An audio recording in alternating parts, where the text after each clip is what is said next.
Hi, and welcome to my channel. My name is Bryndís, and today we're talking about the books I read in April.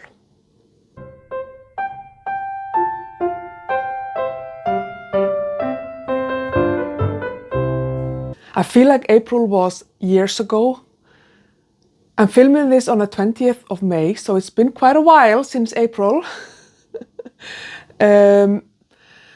But yeah, I hope I remember. I mean, obviously I do document my reading, so I should remember these books. These were really good books that I read, but I think we can definitely say that I did not read most of the books on my pile of possibilities, and that's okay. But I did still read a lot of really good books. I think I read 9 books in April. But a lot of those were a reread, which I will go into later. But yeah, so the books that I did not get to, but that I'm definitely still very interested in reading, and I just didn't get to them because I just didn't get to them. I didn't want to read that, basically.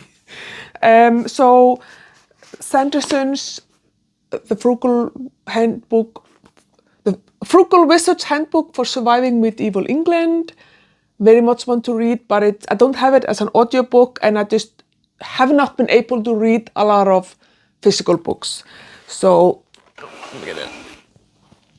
this one is definitely still on the pile for the summer. Oh no! Heartwood Hall, The Secrets of Heartwood Hall by Katie Lumsden. I've actually started reading it and should finish it in a couple of days. It's really starting off really well, for sure. But I just didn't get to it in April as well because I only have it as a physical book. Herðu, guð minn almáttugur. Are you okay? Ertu í lagi? Yeah. Yeah. The Pickwick Papers by Charles Dickens, didn't get to it simply because it's so long. I have it as an audiobook, but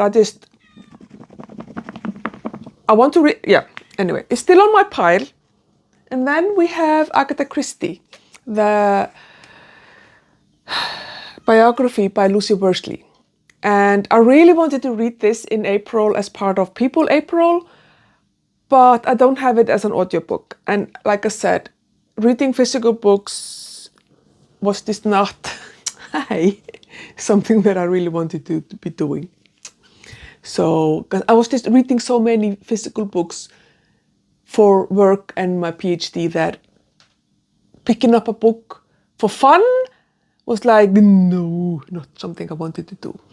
But I definitely want to read it. I think I'm just gonna put it back on my shelves and keep it maybe for next year's People April, or if like I just all of a sudden feel super inclined, I will then get to it. But yeah, so those are the books on my pile that I wanted to read, but that I did not get to. And I'm still reading The Priory of the Orange Tree. Barely touched it in April, to be honest. I don't know. I know it's because it's a physical book. Something just happened and I don't want to read. I want to listen. So, but like I said, I'm enjoying this book, and I'm what 1/3 in. So I will just slowly read this book throughout the summer for sure. And yeah, it's nothing about these books. It's nothing personal.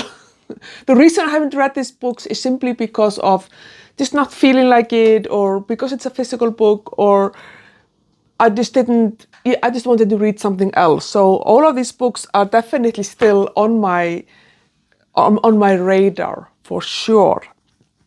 But the books I did read, I think maybe we should just go talk about those books. I know I'm a little bit chaotic today, but it's fine. So Let's talk about the books that I actually read in April.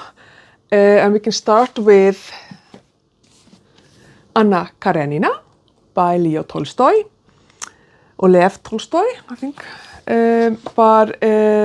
Yeah, so I started this book in March, but I finished it quite early in April. And I listened to the audiobook, and it was narrated by Davina Porter, who is one of my favorite narrators. Excellent job. And this book, it's so good. It's like so good. Like, I understand why it is considered to be a masterpiece. It's absolutely fantastic. I really loved Konstantin Levin. I thought he was a fantastic character. Bronsky was not a good character for sure. Like, he was a good character, but he was not a good person. I really enjoyed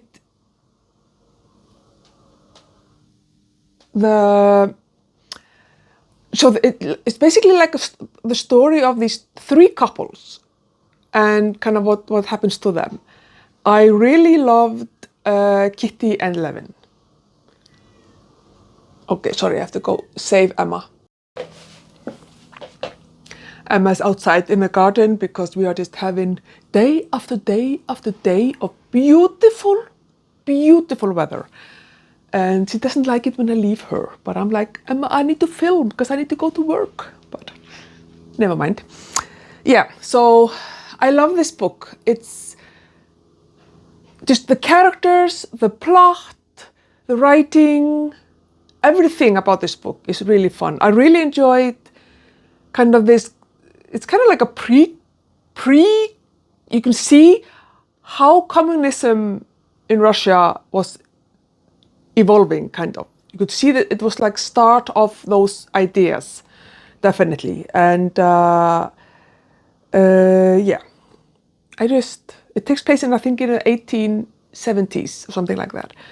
But it's so good. It's so good, people. Like 100% worth, the long read for sure. And definitely recommend the audiobook with Davina Porter.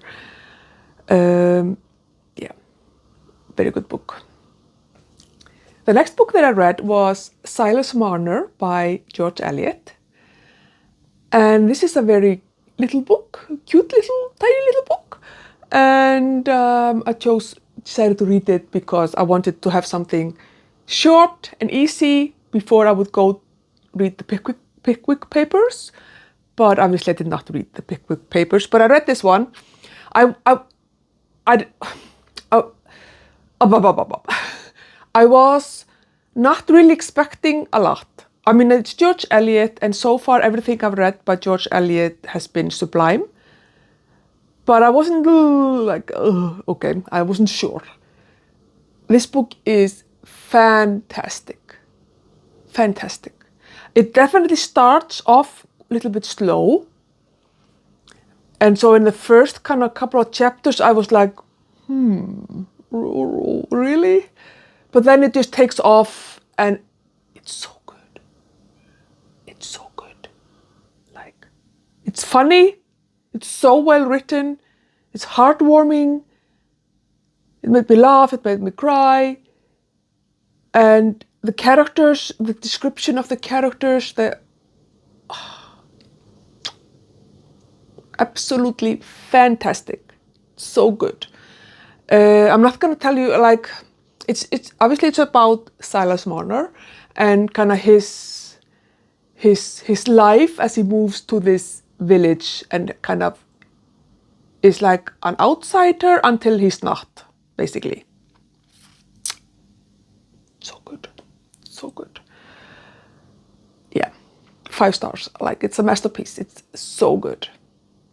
And then, so the next book that I read, which I actually listened to as an audiobook as well, in the Icelandic translation, but I have the English copy here. It's The Marriage Portrait by Maggie O'Farrell. I was kind of thinking I would probably like this book. It's a historical fiction, it takes place in Italy in like the 1500s. Are you itchy? Oh my God.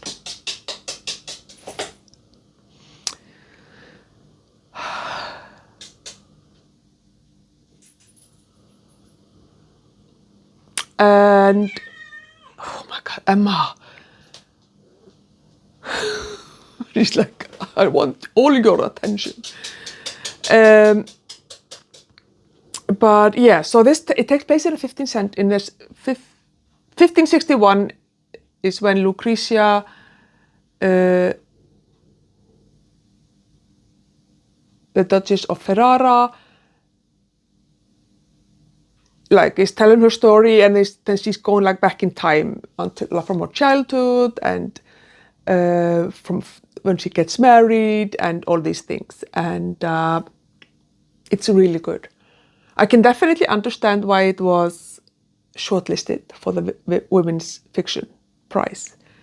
Women's Prize for Fiction. Like, it's so good. The characters, I feel, are like so... I could just see it in my, like, it was like a movie. They were so alive. They were so well formed and well written. Very intriguing plot. Because even if you know how it ends, you were always like, oh my God, it was so suspenseful. Like, oh my God, what's gonna happen? What's gonna happen? And that's good. When you're writing, this is not a true story, but it's kind of based on the rumors that were around about how. I'm not gonna tell you. I don't know if it says how, like, what it is about, but it was very interesting, and how she did that, like incorporated those kind of the true story and the rumors of what had happened, and yeah, it's just super interesting, and I really enjoyed it. Let me see. That the husband was just like, I wanted to. Yeah, was not a very good person. But like a lot of people were not necessarily good people there, or good persons in this book. There were not a lot of likable characters, to be sure, but there were a few of them, and I definitely liked them very much. But it was just so well done, so well written, engaged me. I couldn't put it down. I was just like sucked in completely. So 100% recommend. 5 stars. I'm giving everything 5 stars because it was just such a good reading month. But also I read the Vinland sagas, the 2 Icelandic sagas that are grouped together as the Vinland sagas. It's Saga of Eric the Red and the Saga of the Greenlanders. So I read those. And that was very interesting. I had never read them before.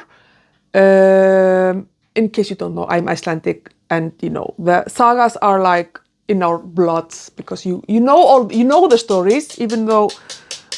Why are you so itchy? Oh my God, I'm gonna have to. There are no ticks or anything out there, so it shouldn't be like that. But I need to go check her out. Anyway. Yeah, so obviously we know a lot about these stories and the things that happened in the settlement age, as we call the period when Iceland was being settled. And so both of these stories, this is very heavy, I'm gonna put it down. Both of these stories, the Saga of Saga of Eric the Red and the Saga of the Greenlanders, talk about the journey that a few of these Icelanders did to North America. I think they went to like somewhere in Newfoundland and the like Canadian shore. I think some say that they went down to like New England type of area, but at least I think in these books they are talking about where they were kind of in like, is it called Labrador Island, and then Newfoundland, and then kind of maybe the mainland a little bit as well.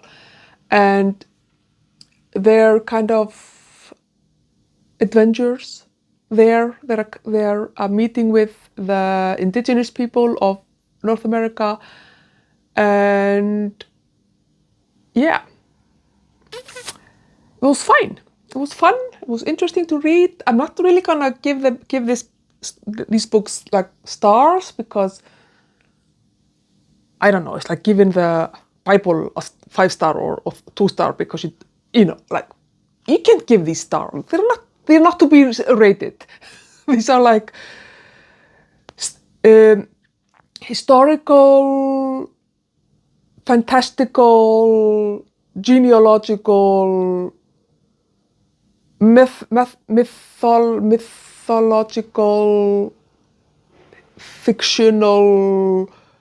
Possibly this is what happened. But there are definitely things that they are talking about in these stories that did not happen, or that did not happen in the way that they are telling them. And I'm reading it in the Old Icelandic, which is always interesting. And so there were a lot of notes that I could have for and as you can see, I also took some notes, and I was like really interested. But I thought it was very fun to, because in one of the places, they are somewhere where there were grapes apparently, or wines, like with grapes on them, and they were eating the grapes. And this was probably in the autumn, so possibly the grapes were ripe. But there's this guy, I think he was German, he was one of the company, and he was like, oh, no, and they were like realizing that he was drunk from the grapes. And then, the notes are here,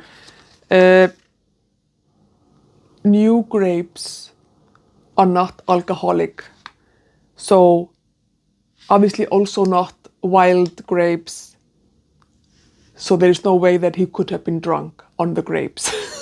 So, and also because they took like branches of the wine, the wood, is it called the wines? What is it called?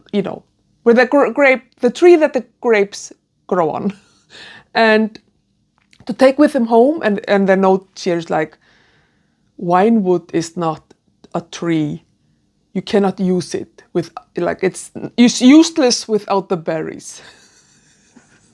So, and also, it seems to have been winter, so why was there like grapes there? So the notes that I'm reading the notes here are from the late 19th century, and so they are just kind of making us understand that this is not history.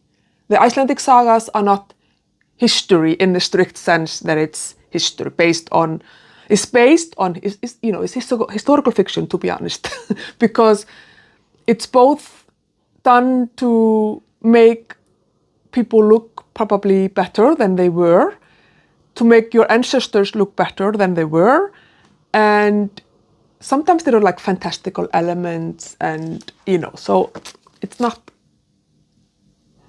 strictly speaking history. But it was really fun, and of course, being Icelandic, I had to go into our app, our ancestry app, and discovered that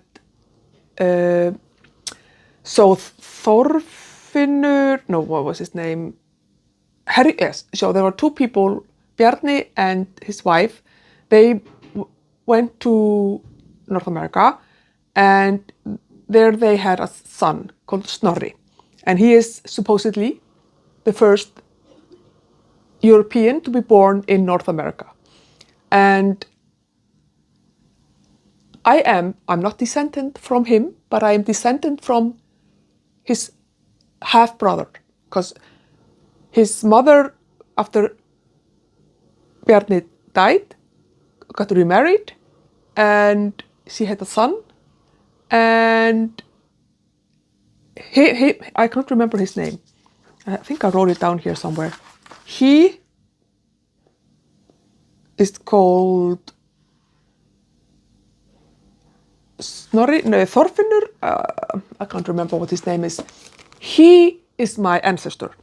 So it's very, and people are like, how can you know that? But I can know that because our ancestors were very anal about documentation. Everybody needed to know who their family was, both because that's just what they did. If you read these sagas, they always begin with, this one, son of this one, son of this one, son of this one, son of this one, son of this one, like 5, 6, 7, 8, 10 generations back. Similar like what they do in, for example, in the Bible. There are endless ancestry tracking. And in Iceland, they also did that after that, like very, very precise documentation of who was the father of whom, in order to, prevent probably us becoming like the Habsburgs, because there were so few of us and they didn't want us to become, so you couldn't marry your cousin, basically. So I can track my ancestry back to the 8th, 9th century, to be honest, with pretty good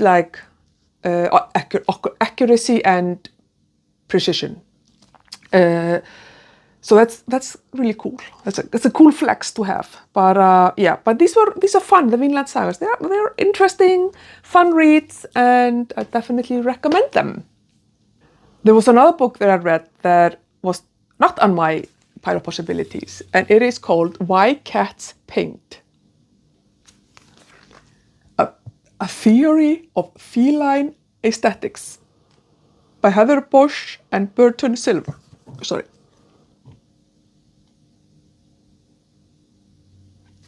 This book is fantastic. It is hilarious. So basically it's set up as a academic theoretical book, or that it has a historical perspective, where it's describing how cats used to paint in ancient Egypt. And here you can see a cat painting, and here we can see cats painting, and it's just, oh my god. So this is Pepper. He's a portrait painter. And it's almost all his work involved self-portraiture, and he would typically spend up to 2 hours carefully examining aspects of himself in a mirror before commencing. It is so funny. A colleague of mine lent it to me. Oh my God. It was just what I needed. It's so funny. But yeah, 50 stars. What's there not to like? Painting cat. Okay, so the rest of the books that I read, the 4 books that I read in addition, the 5 books were all Agatha Christie. I just needed to read something comforting and easy and fun. And listen to Hugh Fraser narrate these books is all of that for me. And these were all rereads. The first book that I read here was Why Didn't They Ask Evans, which I have in the American cover, the boomerang clue. But yeah, so it's called Why Didn't They Ask Evans, and it's a really fun mystery. It's this guy plummets to his death, and just before he dies, he says, "Why didn't they ask Evans?" And then there are these amateur sleuths trying to figure out, who is Evans? Why did this man die? And like, how did it, like, what happened, basically? And it's very fun. It's really fun, and I gave it 4 stars. It's not like a favorite of mine, but it's definitely interesting and lovely to read, and I enjoyed it very much. The next book is the big classic, And Then There Were None. The very famous, well, probably one of our most famous books, if not the most famous book by Agatha Christie. It's the one where there are 10 people on an island, and they slowly dwindle down to, and then there were none, basically. And this is so good. I would say that this actually has more of a feel of a thriller rather than like a murder mystery. I mean, it is a murder mystery, obviously, but it's very thrilling and very suspenseful, and you are just like, what is happening? And even though this was a reread for me, I'd forgotten like how it ended. So I loved it. It was so kind of, I mean, I'm not always a fan of revenge stories, and this is definitely a revenge story, but I don't know, there was just something about it that just, the setting in that house where you can't escape the island because, oh my goodness, the suspense, the thriller. 5 star. This is one of my favorite of Agatha Christie's for sure. Then we have Sparkling Cyanide, or Remember Death, which is the American title. Sparkling Cyanide. I really enjoyed this one as well. Sorry, I have my notes here. It's been such a long time since I read these. I really love this book. I thought the twist, the red herrings, all of the Agatha Christie things were done really well in this book. And I gave it 5 stars because it's definitely one of my favorite of her standalones. It was really good. We have Crooked House. This, I think, might be in my top 5, at least of the standalones, or top 3 even. It's really good. And it's so suspenseful. There's this little bit of a supernatural element, or a suspicion of supernatural element in it. I think the characters were excellent. The main character's point of view was really good. I really liked that. And I mean, just fantastic. 5 stars. Very good, very suspenseful. I 100% recommend this book if you haven't read a lot of Agatha Christie. At least for me, it was really engaging, and it just completely captured me, and I could not stop listening to it. And then we have They Came to Baghdad, which is the last book that I read. So I thought this was very interesting. It takes place in Baghdad. So there's definitely that old Western racist element there in the description of the Iraqi people. But the plot itself is quite interesting, actually. It's almost, I mean, there is a murder there, but it's more like a spy novel, an adventure spy novel, rather than a pure murder mystery, for me at least. Victoria, the main character, is really fun. She's like, she meets this guy in a park in London for 5 minutes, and then she's like, I need to find him and marry him. And she goes to Baghdad to find him. That felt a little bit like, I could kind of see myself, because I've done some very rash, impulsive things in my life. I haven't chased a guy over to different continents after having known them for 5 minutes. But I did move to New Zealand after a very short thinking about it period for my PhD, which, to be honest, is like being married, really, to be in a PhD. So yeah, I felt a little bit like, Victoria, I know you. I feel you, girl. I feel you, girl. But this was fun. 4 stars is not like my favorite, but it was an interesting read for sure.